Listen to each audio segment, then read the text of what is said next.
ಸ್ಕೂಲಿಗೆ ಸೇರ್ಸೋಣ ಅಂತ ಬಂದ್ರೆ ರೆಡಿಯಾಗಿ ಎಲ್ಲ ಇಲ್ಲಿ ನೋಡಿದರೆ ಲಾಕ್ಡ್.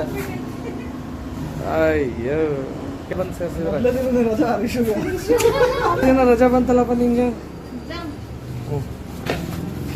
ಇನ್ನೇನು ಬಾ, ನಾಳೆ ಬಂದು ಸೇರಿಸಿದ್ರೆ ನಾಳೆ ಅವ್ರಿಗೆ ಕಾಲ್ ಮಾಡೋಣ. ಕಾಲ್ ಮಾಡ್ತೀನಿ. ಥರ್ಸ್ಡೇ ಅಂತ ನೋಡಿ school opening. Thursday admission. Deal ಇಲ್ಲಿ ನೋಡ, ಡೀಲ್. ಮಗು ಹೊರಗೆ ಬಂದ್ರೆ ಸಾಕು ಕಬ್ನಾಲು. ಏಯ್ ಎದಕ್ ಬಂದಿದ್ದೀನಿ? ಬೇಕಾ? ಎಷ್ಟು ಬೇಕು? ಒಂದ ಬೇಕಾ? ನಡಿ ನಡಿ. ಇನ್ನು ಕಪ್ ಹಿಡಿಯಕ್ಕೆ ಬರಲ್ಲ ಅಂತಂದ್ರೂ ಕೇಳಲಿಲ್ಲ. ನಾನು ಒಬ್ಬನೇ ಕುಡಿತೀನಿ ಅಂತೇಳಿ ಹಿಡ್ಕೊಂಡು ಕಬ್ಬಿನ ಹಾಲು ಕುಡ್ದ.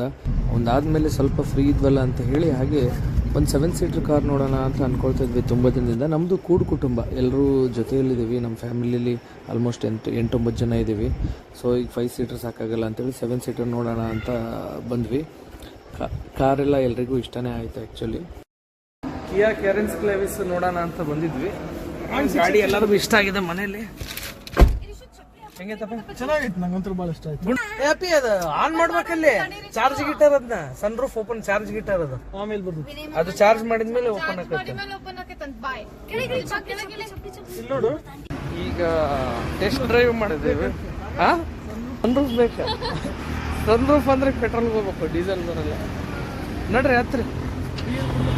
ಕಾರ್ ಟೆಸ್ಟ್ ಡ್ರೈವ್ ಮಾಡೋಣ ಅಂತ ಹೋದ್ವಿ. ನನ್ನ ಮಗಂಗಂತೂ ತುಂಬಾ ಇಷ್ಟ ಆಗೋಗಿದೆ ಕಾರು. ಅದರಲ್ಲಿ ಸನ್ ರೂಫ್ ಇರೋದೊಂದು ಅವ್ನಿಗೊಂದು ಖುಷಿ. ನಮ್ಗೆ ಈಗಿರೋ ಕಾರಲ್ಲಿ ಸನ್ ರೂಫ್ ಇಲ್ಲ, ಸೊ ಅದು ಬೇಕು ಅಂತ ಅವನಿಗೆ ಹಠ. ಅಲ್ಲಿಂದ ಮುಗಿಸ್ಕೊಂಡ್ಬಂದ್ವಿ. ಪ್ರೈಸ್ ಏನೇನಾಗುತ್ತೆ, ಎಷ್ಟಾಗುತ್ತೆ, ಏನು ಆಫರ್ಸು ಎಲ್ಲ ಕೇಳ್ತಾ ಇದ್ವಿ. ಜೊತೆಗೆ ಒಂದು ಕಾಫಿ ಟೀ ಕೊಟ್ಟರು, ಕುಡ್ಕೊಂಡ್ವಿ. ಅಲ್ಲಿಂದ ನೆಕ್ಸ್ಟು ಹಾಗೆ ಬರೋದು ಬಂದಿದ್ವಿ. ನೆಕ್ಸ್ಟ್ ಹುಂಡೈ ಶೋರೂಮ್ ಇದೆ, ಸ್ವಲ್ಪ ಅದನ್ನೂ ಕಂಪೇರ್ ಮಾಡೋಣ ಅಂತ ಹೋದ್ವಿ.